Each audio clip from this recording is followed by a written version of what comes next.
9.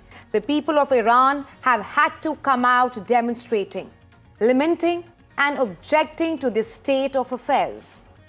Belligerent crowds and an unyielding regime have clashed over and over again. As lives have been lost and dreams squashed, the crowds have dispersed, but always leaving behind it the lingering promise of the ultimate return. Someday, sometime, the crowd will again have its say. On NDTV Focus this time, we focus on the crowd and Iran. Take a look.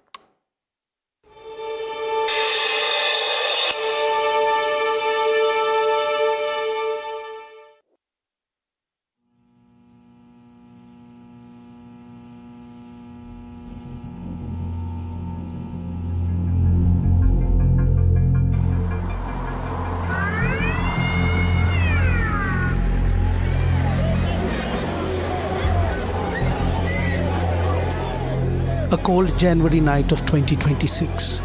The crowd is mixed. There are families. Men, women, and the elderly. They walk side by side. It is a show of protest, but the mood is calm. Until security forces approach, they raise their rifles and they begin to shoot.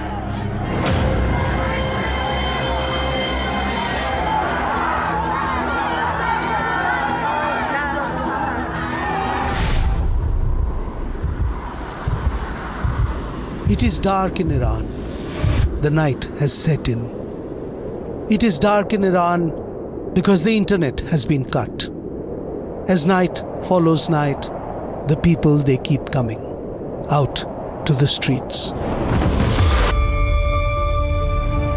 Thousands upon thousands. In Tehran, in Isfahan, in Kermanshah, in Mashhad. In towns with unfamiliar names, in indeterminate numbers, and with anonymous faces. It is the crowd. It is the people of Iran.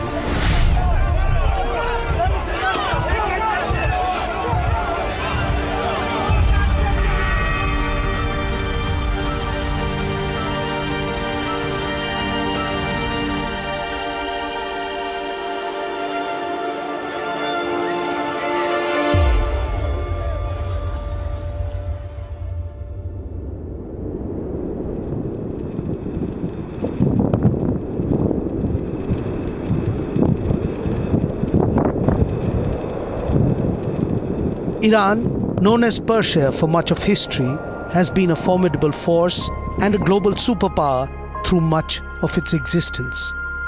The ancient empires of Iran contended with behemoth rivals in Greece, Rome, and India. Iran of history was recognized not just for its military power and systems of administration, but also for its civilizational contributions. The art, the language, the literature, and philosophy of Persia have enriched the culture of humanity.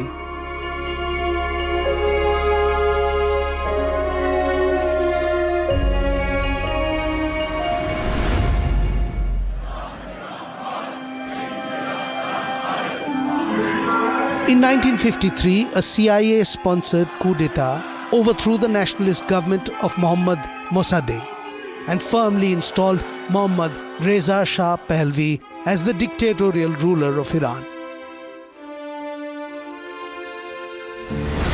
The era of martial law from 1953 to 1957 and the Baghdad Pact brought Iran closer to the US and its military and its economic aid.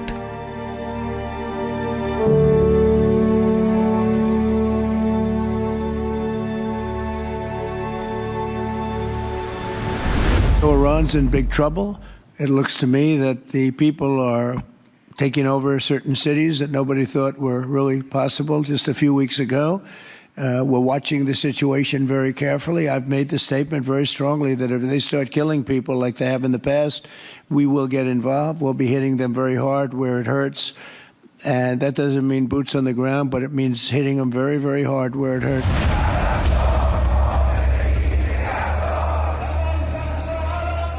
The current round of protests in Iran began in the last days of the year 2025 when the Bazaris, shopkeepers of Tehran, took to the streets. They were expressing their anger at the dire economic situation they faced. There had been another sharp fall in the value of the Iranian currency, the rial, against the US dollar on the open market. Inflation soared to 40% as US-backed and Western-enforced sanctions over Iran's nuclear program intensified.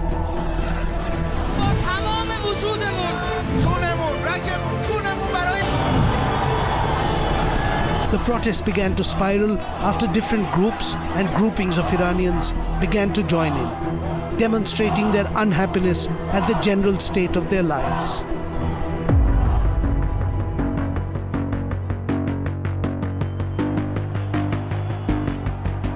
This is 47 years of anger. Anger from the economy to the environment to the repression to just walking outside and being told how you should dress and what you should be looking like.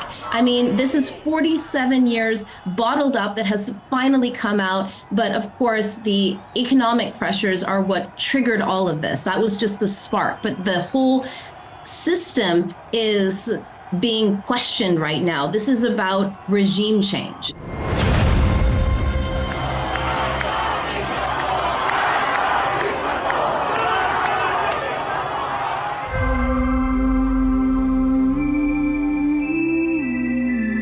On the 16th of September 2022, a 22-year-old Kurdish Iranian woman by the name of Mahsa Amini died.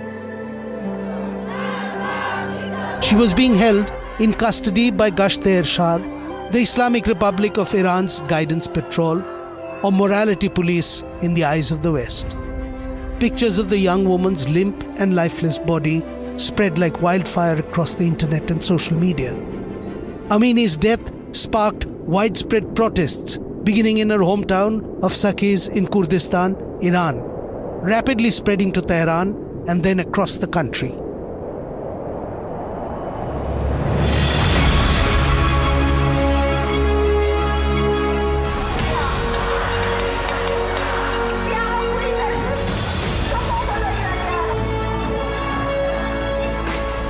For a brief moment in time, the Iranian world was turned upside down. School children defied teachers and ran officials out of their schools. Crowds made up of young men and women chased the police. People took control of their streets, and the crowds controlled entire neighborhoods.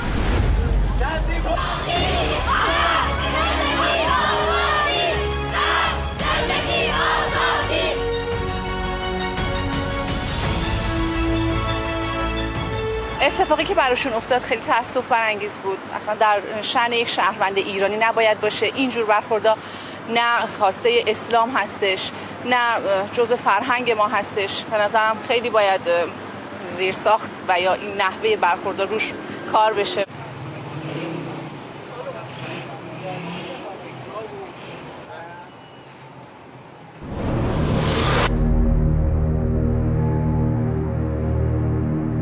In post-revolutionary Iran, women are often sentenced more harshly for misdeeds according to the law of the Islamic Republic. The position of women is not an equal one before the law. There have been cases when for a crime committed jointly by a man and a woman, the woman's sentence had been harsher, even her own testimony not seen as having equal weight to that of a man. In 2009, Nobel Peace Prize winner Shirin Ebadi left Iran after the government shut down her human rights center and targeted her family. Shirin Ebadi had been one of Iran's first female judges. After the revolution in 1979, she was dismissed. She opened a legal practice and began defending people who were being persecuted by the authorities. She was herself imprisoned in the year 2000 for speaking out against the government. But by 2009, she had to leave Tehran as Iran descended into turmoil.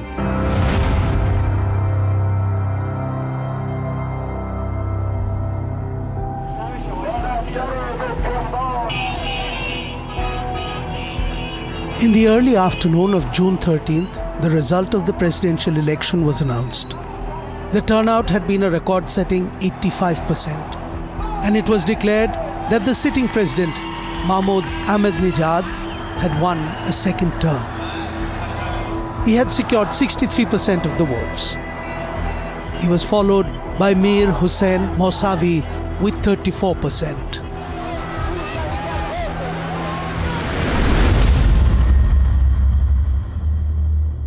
An estimated 3 million people came out on the streets of Tehran to protest the outcome. The crowd chanted, "Where is my vote?"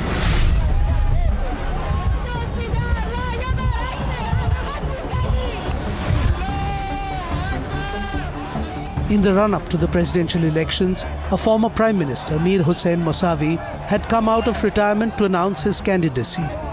He was an architect and a painter, and had been out of politics for nearly 2 decades. Iran's nascent civil society, reformers, the women's movement, and student organizations suddenly found hope in him.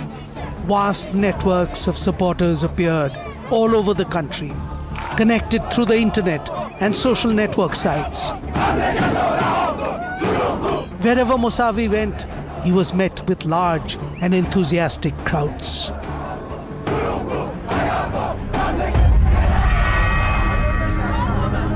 But it was Ahmadinejad who was declared the winner, and the crowds kept gathering on the streets. Over the next 6 months, the protests evolved from a mass group of angry voters to a nationwide force demanding the democratic rights that had been the objective of the 1979 revolution. Every few weeks, protesters took to the streets to challenge the regime and its leadership. But by early 2010, Mousavi was under house arrest. Hundreds languished in prisons. At least 15 lives had been lost, and the regime had quashed displays of opposition. The crowd had dispersed.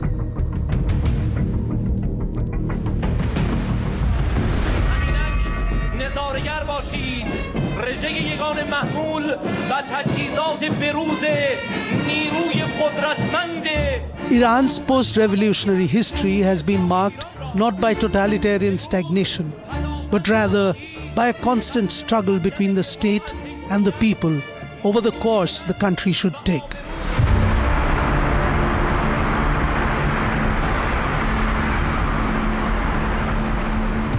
Over the past 4.5 decades, the Islamic Republic, with its theocratic and semi-republican system, has been immune to the demands for reform.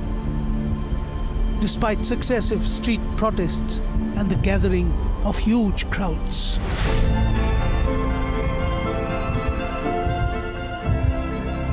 Towards the end of the year 2018, the price of eggs in Iran began to shoot up. In the last week of that year, there was a sudden 50% increase, and that tipped the scale.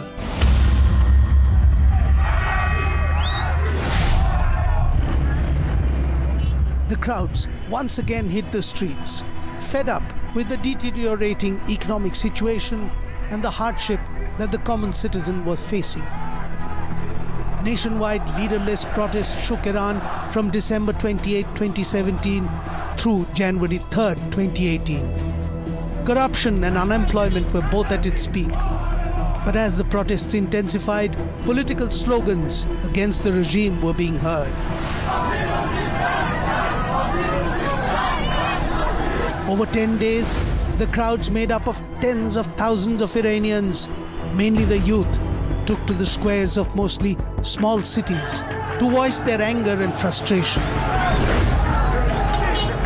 Around 20 protesters were killed and hundreds arrested before the crowds went home.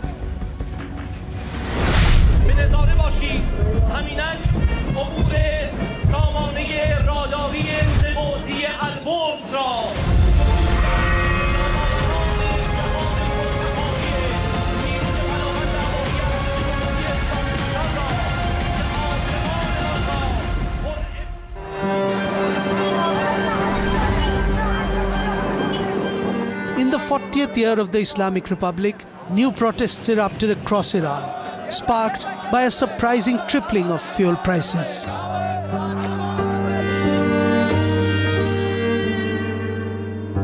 The 2019 protests spread nationwide as Iranians took to the streets, expressing frustration not only over economic hardship but also over systemic corruption, political repression, and lack of freedoms.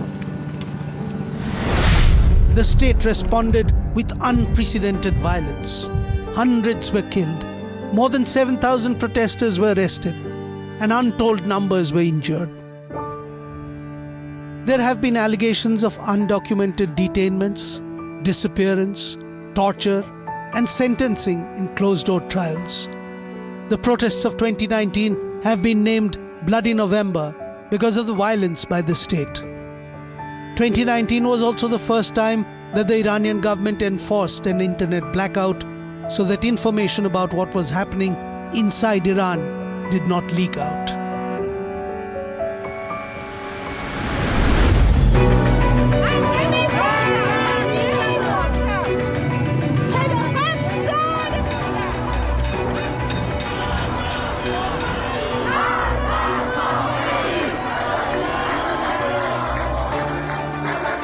In 2026, the government of Iran once again blocked internet. Now, Iran proved to be ready for negotiation, for diplomacy. We have proved that in the past 20 years, in 2015, in 2025, every time. But it was the US who always escaped from diplomacy, who cut the diplomacy and opted for war. My message is, between war and diplomacy is a better way, although we don't have any positive experience from the United States.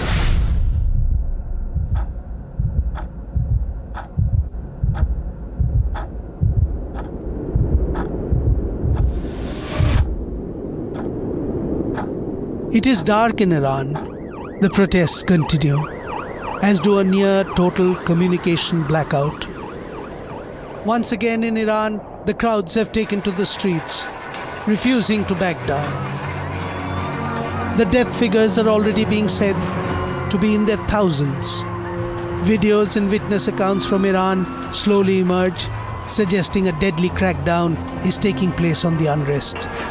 Footage smuggled out of Iran and now on social media show sobbing families and bloodied corpses. Maybe something will change in Iran. Maybe the crowds will write a different future. Maybe they will be beaten back. Maybe not. But a crowd knows that if the people stay united, then one day it will have its way. It has always been so. It will always be so.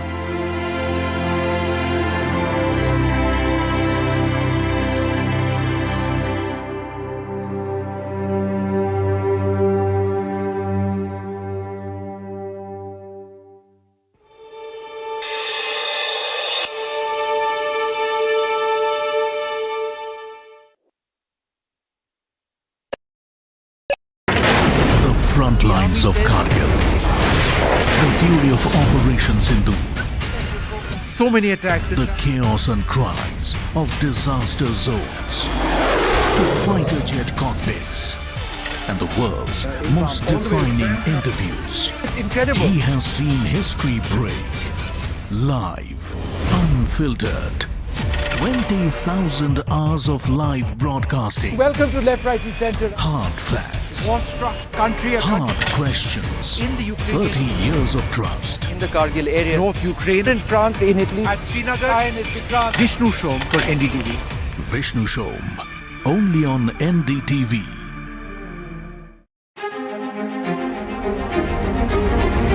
Every winter, the World Economic Forum at Davos becomes the world's thinking room.